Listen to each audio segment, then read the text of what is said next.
Hello and welcome to English 2332, Literature of the Western World from the Bronze Age to the Renaissance, online here at Texas A&M University in Corpus Christi. I'm Dr. Eric Luttrell, and I'll be your professor for the next 15 weeks.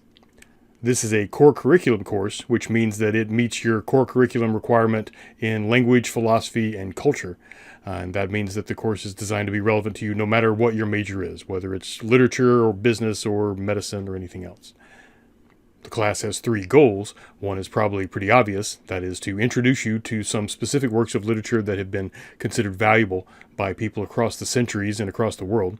It's a survey course, which means that we will be reading samples of literature selected from ancient, medieval, and Renaissance sources. Unfortunately, we will not have time to go into the sort of depth that these works of literature deserve, but I hope to at least introduce you to some of these texts, and texts that interest you enough that you will return to them later for a deeper reading. Our second goal is a little less obvious, and that is to learn about how the communication or transmission of literature changes the literature and the narratives that they contain. Even when storytellers think that they are preserving a text or preserving a narrative, they inevitably end up changing it. And that means that by the time we read a story that we think of as timeless, it has actually gone through many transformations, and the earliest versions may not even be recognizable. Our third goal is to reflexively examine how our own minds shape our reception of literature and how we unconsciously rewrite data from the world around us to fit into a narrative form. So, what is the Western world and when is the Bronze Age? Well, the Bronze Age, loosely defined, is the period of history when people began to congregate in cities and to produce some of the earliest forms of technology that we associate with civilization. That means large-scale buildings, irrigated agriculture, and most importantly for our purposes, literature, the development of writing. All of these things began to happen at about the same time around 5,000 years ago, both in ancient Egypt and in ancient Mesopotamia. And this leads us back to the first question. What do we mean by the Western world? Mesopotamia is in the part of the world that we refer to as the Middle East, but as we will see, the literature and other elements of this culture that originated here would travel west over the centuries, influencing the literature of ancient Israel, Greece, and Rome. And of course, Israel, Greece, and Rome would greatly influence the written cultures of Britain, Ireland, Spain, and eventually here in the Americas. Of course, that doesn't mean that everything in Western literature originates in Mesopotamia. Ancient Mesopotamia is simply the earliest point at which we can begin to study the evolution and migration of certain stories because this is when they were first written. So we'll start with the flood narrative of Atrahasis and then the Epic of Gilgamesh.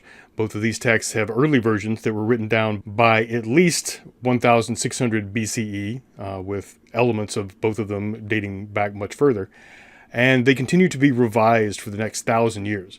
The narratives that preserve the stories of Atrahasis and Gilgamesh were written in cuneiform writing on clay tablets, which allowed them to survive for thousands of years. But they are mostly fragments. There are words and lines missing here and there, and that leaves gaps in the text that have come down to us today. Most popular translations of Gilgamesh try to fill those gaps with some creative reinterpretation by the translator, but the text that I've chosen for us to read in this class does not. Stephanie Dalley's edition only gives you the lines that survive. That means that you're going to have to fill in the gaps interpretively yourself. Then again, as we'll see through the course, readers have many gaps to fill in when they are reading any text, even if there are no marked gaps in the lines of the text itself. And how we do that is part of our focus in this class.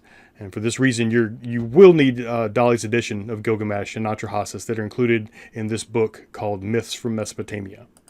After Gilgamesh, we're going to read the biblical book of Genesis, a book that most of us may feel we know quite well, but you may find, however, that the familiarity is deceptive.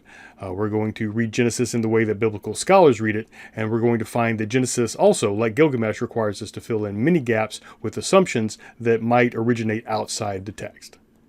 We then move from the Levant to the world of ancient Greece and study three works by two authors about one character, that is the Titan Prometheus, who stole fire from the gods and gave it to humans.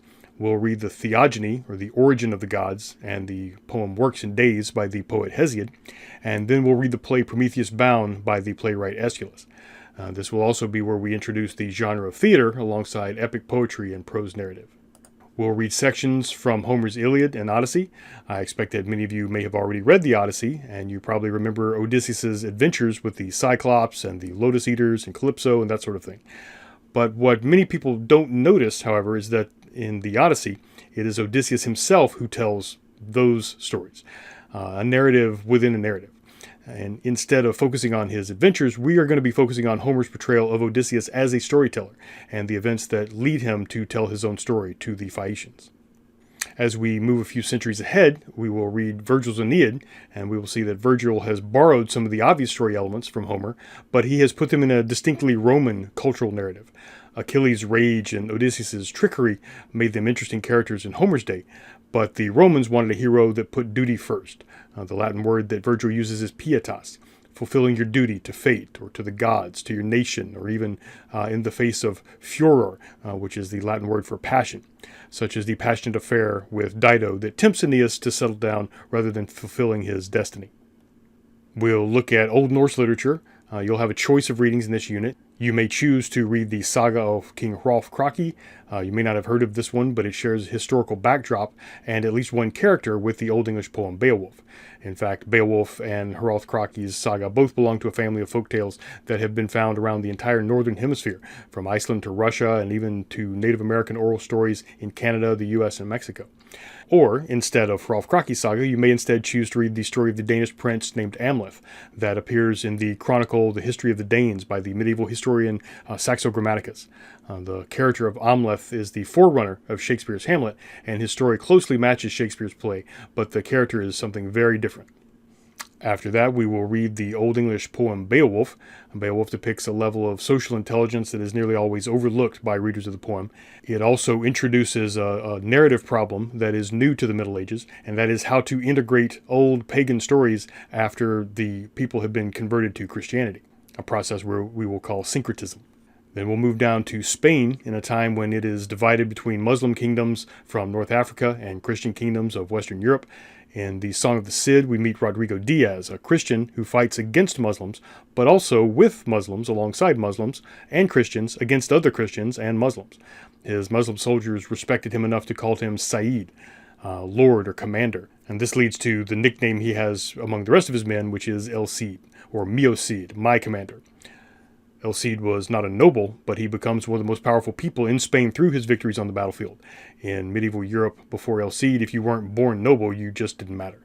But El Cid is going to change all of that, and the poem is going to tell us how. We'll look at the medieval literature about King Arthur. You again will have a choice of readings. One is the story of the marriage of Sir Gawain, Arthur's greatest knight, to the magical but frightening Dame Ragnell, a story that also has many parallels with Chaucer's Wife of Bath's tale. The other text you can choose is The Romance of Morien, a narrative about an African knight who travels to Britain to find his father and ends up going on a quest alongside Sir Gawain and Sir Lancelot. We'll then read the general prologue to Geoffrey Chaucer's Canterbury Tales, and follow that with the Wife of Bath's prologue and her tale. Besides being one of the most modern characters of the Canterbury Tales, we'll see that the Wife of Bath knows the power of storytelling. Just like El Cid gives voice to the commoners, the Wife of Bath will speak up for women in a time when women were usually portrayed merely as the objects of men's affections. But we read her tale remembering that this is a man's story about a woman. In fact, it's a man's story about a woman telling a story about a man trying to understand women. And we'll finish the semester with your choice of 2 William Shakespeare plays. You can choose to read Hamlet, probably Shakespeare's most famous character, and perhaps the most famous character, one of the most famous characters in Western literature. The young prince has to decide whether or not to avenge his father, even though he knows that he could be deceived and that his actions could end up doing more harm than good. Or you may choose to read Othello, the Moor of Venice. Though written and performed in England, Othello is about an African who became a general in the Italian city of Venice and has been dispatched to defend the island of Cyprus. The play reflects the expanding global consciousness of Shakespeare's day. Othello has the same sort of pietas, or sense of duty, as Aeneas, but he is up against more than just passion. The character of Iago embodies the dark side of social intelligence, and in him, Shakespeare creates the kind of villain we can still see today, scheming to undermine the reputations and noble intentions of some of the better characters. So from roughly 1700 BC to 1600 AD, that is 3,300 years of literature, 3,300 years of insight into how the world works, how people think, what matters. And there's a lot to learn from the content of these texts, but there's also a lot to learn in the act of reading them. Some types of classes focus on information content. You learn the facts and the formulas, and because there are things you need to know when you leave the classroom. Some types of classes teach skills, and the information you learn in a class may become obsolete, but the skills you learn can still be used when the world has changed. This class is going to try to teach both. We will deal with content because it is valuable for its own sake, but it also gives us something to practice with, to sharpen our skills that we will need in the real world. And the real world may not be something you typically associate with a literature class or with the act of reading. So what skills am I talking about? What skills can you expect to develop? Our university's regents and the state of Texas has set forth 4 general goals for all literature classes, especially core curriculum classes. The goals they want us, the skills they want us to practice are things like critical thinking and communication skills, personal responsibility, and social responsibility. These are easy to put in list form, but they're all much more complicated than the short version that we get in these in this list of standard learning outcomes. Psychologists and neuroscientists have recently begun to study empirically how reading affects the way we think and the way we interact in the real world. And what they found may be surprising. Some people presume that reading is just a form of entertainment, and entertainment is usually assumed to be a waste of time, or even worse, to make us lazy, both physically and mentally. But studies like this, one from Emory University, have found that reading a novel causes developments at the neural level that are similar to learning from direct experience. Another study found that reading difficult literature made people better able to deal with ambiguous situations in the real world. It improved mental flexibility and the ability to think ahead when confronted with uncertainty. They state that, quote, exposure to literary text can support a more fluid and flexible representation of meaning in order to allow for multiple potential truths to be weighted with similar levels of curiosity, noticed more easily and updated as new information becomes available, end quote. The figurative language in literature, devices like metaphor, irony, new ways of describing familiar things, can also improve our real-world thinking. Understanding metaphors requires us to keep 2 conceptualizations in mind at the same time, and reading irony requires us to add social intelligence to that in order to distinguish between the way things are and the way a character thinks those things are. The implications are not only that we become better at modeling the physical world, but we become better at understanding other people and understanding how those other people understand the world. Narrative fiction is a sort of virtual reality simulator that we enter in order to practice one of the most difficult things our brains do on a daily basis, that is, understand other people. According to psychologists Raymond Marr and Keith Oatley, narrative fiction creates a deep and immersive simulative experience of social interactions for readers. This simulation facilitates the communication and understanding of social information and makes it more compelling, achieving a form of learning through experience. Engaging in the simulative experiences of fictional literature can facilitate the understanding of others who are different from ourselves, and it can augment our capacity for empathy and social inference. And for the journal Science, David Kidd, a native of South Texas, tested people's ability to figure out other people's ambiguous emotional states after reading either a scientific work or a fictional literary text.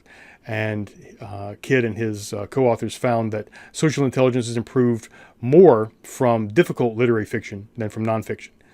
They say, quote, our contention is that literary fiction uniquely engages the psychological processes needed to gain access to a character's subjective experiences. Just as in real life, the worlds of literature, literary fiction are replete with complicated individuals whose inner lives are rarely easily discerned, but warrant exploration. Whereas many of our mundane social experiences may be scripted by convention and informed by stereotypes, these presented in literary fiction often disrupt our expectations. Readers of literary fiction must draw on more flexible interpretive resources to infer the feelings and thoughts of characters. That is, they must engage in theory of mind practices. I'll come back to this term, theory of mind, in a later lecture. But you can think of this as the ability to think about what other people are thinking and what they think other people are thinking, and about what they think the other people think that the other people are thinking. This kind of ongoing research tends to center around 3 aspects of real-world thinking that are developed when we read literature. They are, first of all, narrative framing. That is, the framing of real-world data into a narrative form. Then there's the conceptualization and diction. That is, the use of figurative language, such as metaphor or irony, to represent the world, usually to understand complex and abstract phenomena in terms of simpler or more concrete concepts. Then there's the use of theory of mind or social intelligence to understand how other people think. I'll develop each of these three elements in later lectures, and then we'll apply them to the text that we read. To develop these skills, we have to go beyond what most people think they do when they read for pleasure. That is, most of us, most of the time, read a text in order to find out what happens, to figure out the plot. And if we just look at the narrative to see what happens, that is to get the plot, we fail to notice how we are getting that information, how we are making inferences about what we read, what we might be oversimplifying, or what we might be missing out entirely. If we think of a text like an iceberg, 90% of an iceberg mass is floating beneath the water, and this is like the 90% of a text that we pay little attention to in our hurry to figure out the plot. If you only focus on what happens, the plot, you're only attending to about 10% of that narrative. But you wouldn't be able to figure out that 10% without the 90% that holds it up to your attention. And in this class, we're going to do the difficult work of mapping the narration process, of framing, language choice, and social imagination. Now, for the more practical, logistical questions you may have at the beginning of the course, the textbooks you're going to need, the only one you're absolutely going to have like this edition of is Myths from Mesopotamia by Stephanie Dalley. That is the one that has her translation of the Epic of Gilgamesh and the story of Atrahasis. And you're going to need that edition because it has very specific textual notations, and it leaves gaps in the text that accurately reflect the cuneiform clay tablets that we have come down to us over thousands of years, instead of most other editions of Gilgamesh, especially, that just fill in the gaps and sort of hide what's actually missing. So you're going to need that text, and I don't think that a digital edition is going to be very helpful, because it's probably going to have to make other decisions about how to represent the missing gaps in sentences and lines of the poetry. So my best advice is to get the paper copy. You can get that at the university bookstore or at other local bookstores here in town. The other texts, I've provided recommended editions, but you're on your own. If you already have a copy of Beowulf or the Iliad or something like that, by all means, feel free to use that. It should still work with the class.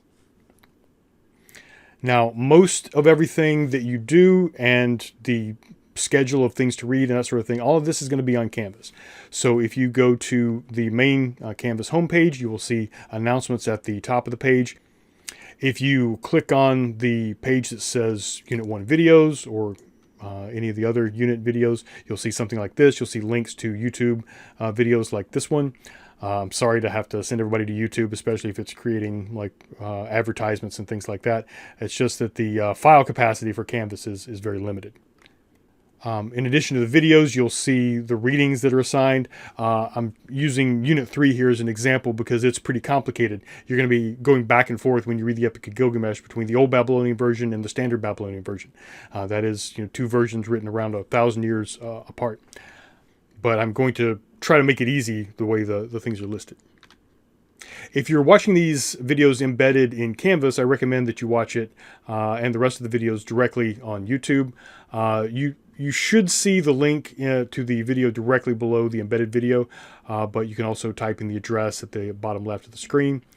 That's going to take you to the video playlist, and that should be especially helpful later in the semester when you need to go back and review past lectures.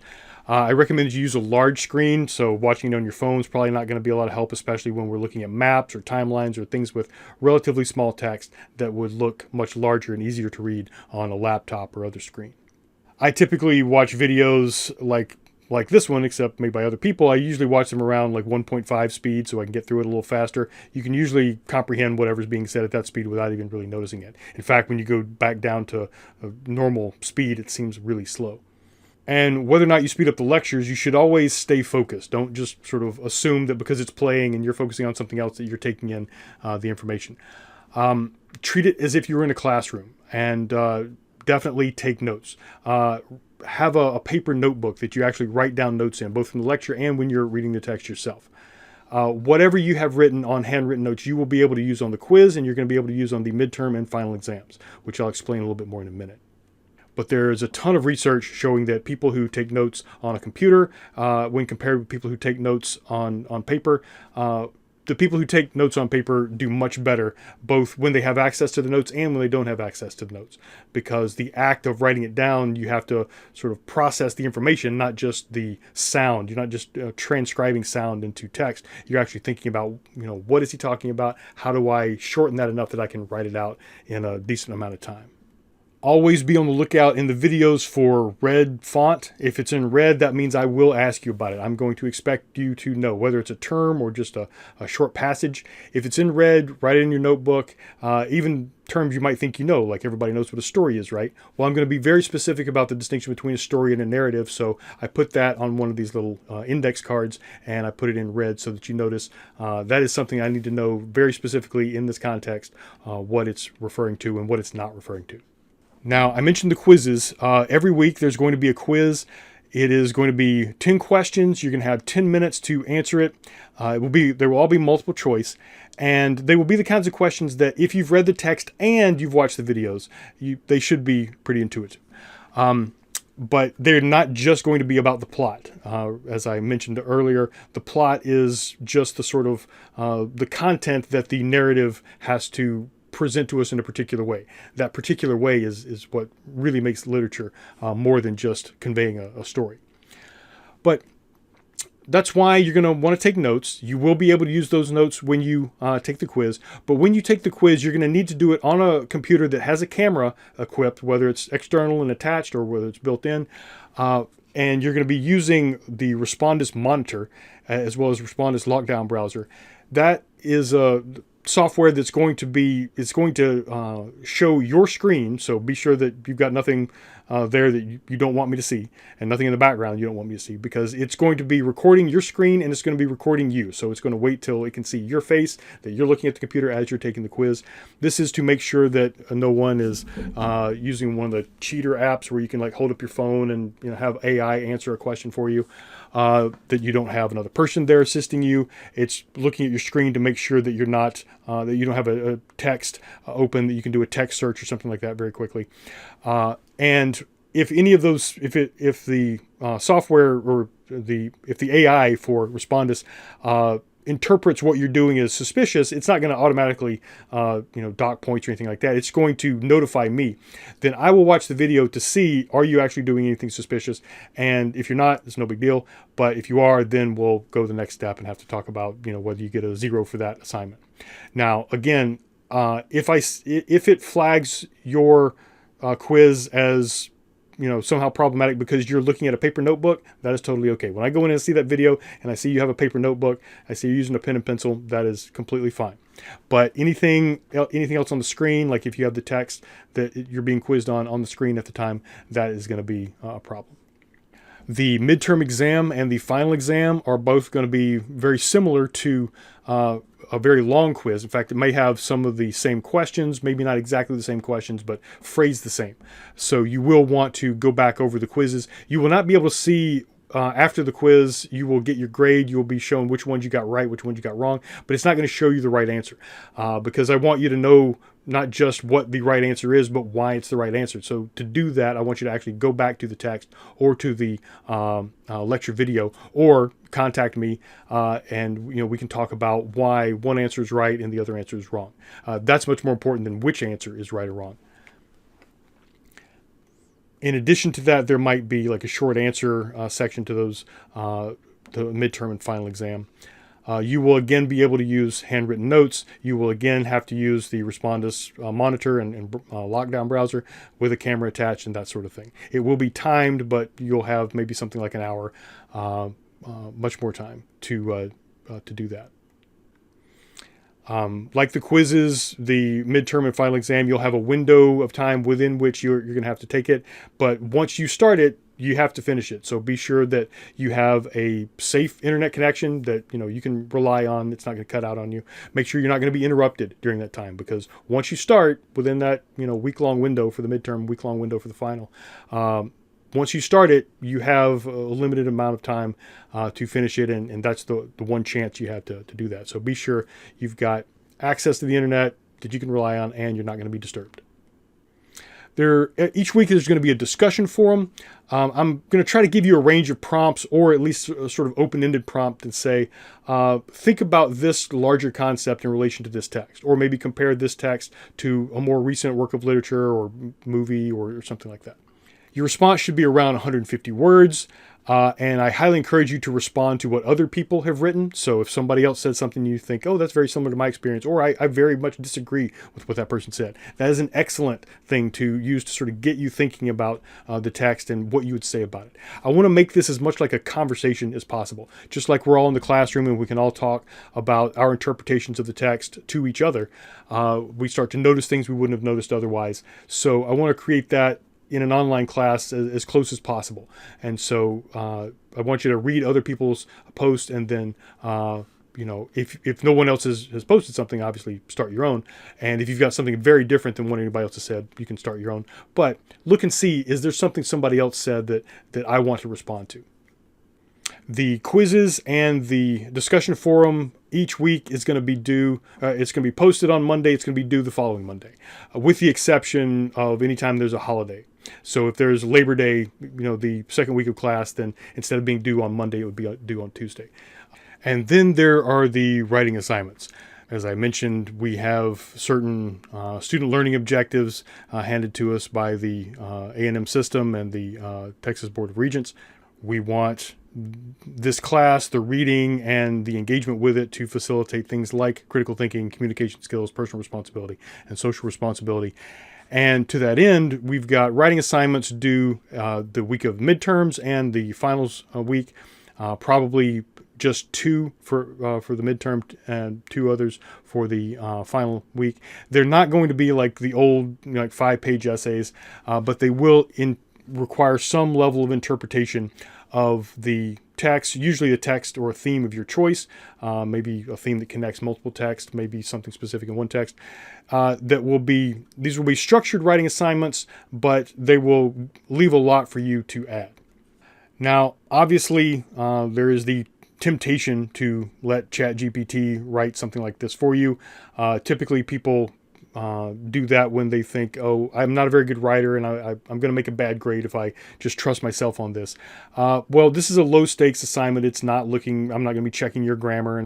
We want you to be able to communicate functionally, but these assignments are more geared toward you expressing your own interpretive stance about a text or something outside that text. You no doubt are aware that the content that AI can produce may be close enough to reality to fool people who don't actually know much about the thing it's describing. It can also hallucinate, but it can do the same thing that a lot of people do, which is appear convincing even when they don't know what they're talking about. So if you're relying on it for information, if you're relying on it for textual interpretation, it might not be the best source for that kind of thing. But it is a tool that is actually very similar to the technology of writing itself. That is, it is a tool that we can use to augment our own mental capacity, or it's a tool we could use to replace our own mental capacity. And we're only hurting ourselves if we're using it to replace that mental capacity. When writing was still relatively new, at least in ancient Greece, this is maybe the 5th century BC. Obviously, it has been around 1,000 years by that time, but it wasn't widely used, especially in the Greek islands. It was becoming more and more commonplace in Greece during the time of Socrates and Plato, which is why in Plato's dialogue, Phaedrus, he describes a time when Socrates was talking to a young man named Phaedrus, and Socrates tells him this sort of parable. He describes these 2 ancient Egyptian gods. Actually, one of them is Mesopotamian, that is Dumuzi. But the way he tells it is this. He says, the ancient gods of Egypt, the one to whom the bird they call the ibis is sacred, that is Thoth, the inventor of writing in Egyptian mythology. And this deity was the inventor of numbers, of arithmetic, of geometry and astronomy, and especially of writing. At the time, the king of all of Egypt was Tammuz. This is Dumuzi, but from Mesopotamia. But, maybe if he'd read more, he wouldn't have made those mistakes. But the parable still works. So the king was named Tammuz, or Ammon, as the Greeks called him. Thoth came to Tammuz and showed him the branches of expertise he had invented and suggested that they should be spread throughout Egypt. Tammuz asked him what good each one would do and subjected Thoth's explanations to criticism if he thought that he was going wrong. And the story goes that Tammuz expressed himself at length to Thoth about each of the branches of expertise, both for and against them. And when it was the turn of writing, Thoth said, "Your Highness, this science will increase the intelligence of the people of Egypt and improve their memories, for this invention is a potion for memory and intelligence." But Tammuz replied, "You are most ingenious, Thoth, but one person has the ability to bring branches of expertise into existence, and another to assess the extent to which they will harm or benefit those who use them. The loyalty you feel to writing, as its originator, has led you to tell me the opposite of its true effect. Its true effect, he says, it will atrophy people's memories. Trust in writing will make them remember things by relying on marks made by others, from outside themselves, not their own inner resources. So writing will make the things that they have learned disappear from their minds. Your invention is a potion for jogging the memory, but not for remembering. You provide your students with the appearance of intelligence, but not real intelligence. They will seem to be men of wide knowledge, but they will usually be mostly ignorant. And this spurious appearance of intelligence will make them difficult company. In other words, if they think they're more intelligent than they really are, that's going to make them hard to deal with." Now, you can see the connection here with a lot of the fears people have about artificial intelligence. If we are using it for what's sometimes called cognitive offloading, that is, instead of using our brains, using this external tool to replace rather than to augment, you can see why this could lead to the loss of the ability that we're offloading. A good parallel would be learning to drive a car, or in this case, learning to ride a bull, just by looking it up on your phone and then saying, "Okay, I know how to do that now." You're in for a surprise. I also really love this image that DALL-E created when I typed in a prompt that showed a bunch of guys running and then one guy riding in like a little golf cart. I didn't tell ChatGPT to do anything different with their legs, but you'll notice that the AI kind of picked up on this part. The guys who are actually running, they've got pretty strong quads, whereas the guy that's in the cart, it's pretty clear that he spent more time sitting down than actually using his legs. But this is what we have to worry about. So we've got this tool available. We can use it to cheat, but mostly to cheat ourselves, to make us feel like we've accomplished something that we haven't, and to avoid the opportunity to develop our own minds in ways that ultimately is just going to harm us. So Socrates' characterization of writing is one we could just as easily give to artificial intelligence. It is something we could potentially use too much to replace our thinking, which would make our thinking atrophy, become weaker over time from disuse. But just like literature, it can be something that augments or that challenges us. In fact, the thing Socrates worried about the most with writing is you couldn't have a back and forth discussion with it. Whatever was written, that's all that's written. You can't ask it a question that isn't already answered in that text. Obviously, with AI, you can do that. And that's what I'm going to try to do with our writing assignments. I'm going to try, and this AI is evolving, and sometimes it works, sometimes it doesn't.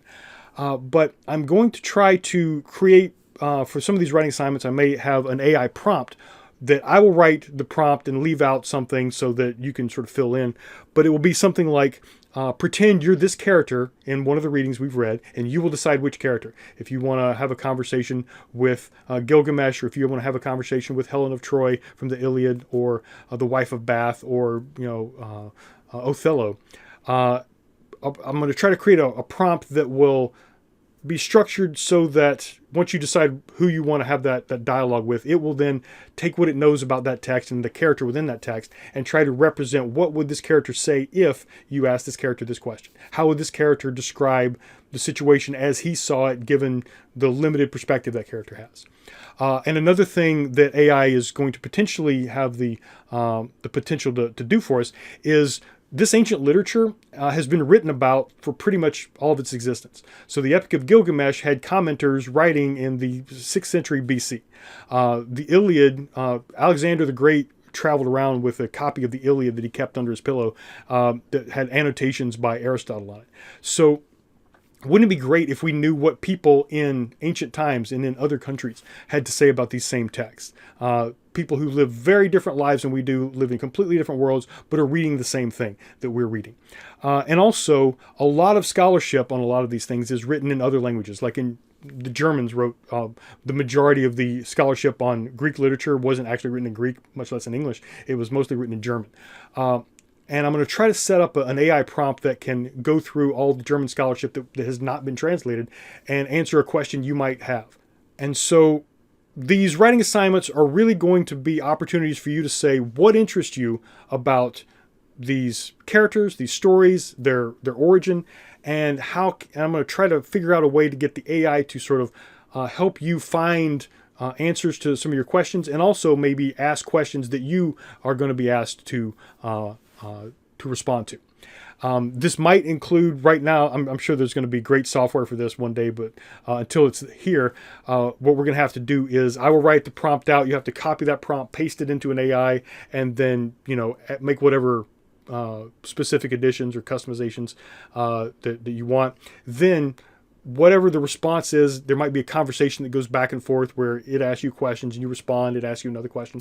And then at the end of that, you'll just copy the entire thing and paste it into a document and then upload that in Canvas. It's not the most efficient way to do things, but it's basically all we got right now.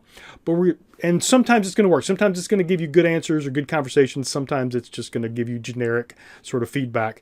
And, it's getting better, but it's got a long way to go. But I am going to try to work on how we can use this new tool in ways that, we've used writing since its beginning, not to offload our thinking, but to actually augment it, to do things we couldn't do before it. I'm going to try to do that as best I can with these writing assignments to incorporate AI, but just be sure that you're not using AI instead of your own thinking process in any of these. So here's our 15-week map. Here's our general list of the text that we're going to be reading, the videos and everything, and the quizzes. Everything for each of these units will be about that particular text or texts. You can arrange your week however works best for you. Just remember that on Monday at noon, the previous week's quiz and discussion forum are going to be due. And all the units are going to be set up on a weekly basis. So hopefully you can customize the class to fit your own schedule and your own sort of learning style. Any questions you have, any technical difficulties, anything's missing on Canvas that seems like it should be there, or something that's not working on Canvas, or something that's not working generally, please let me know as soon as possible. You've got my contact information, you've got my email address, and the Zoom phone set up. I'll do what I can to help. Just let me know as soon as possible. I hope this is an enjoyable semester. I know there's going to be a lot of reading, and some people can read very quickly, and some people have to take their times. But I've tried to make everything manageable. We've got a lot to cover, but I hope it's going to be interesting, and I hope it's going to be fun. And I look forward to seeing how you engage with these texts and what you have to say about them.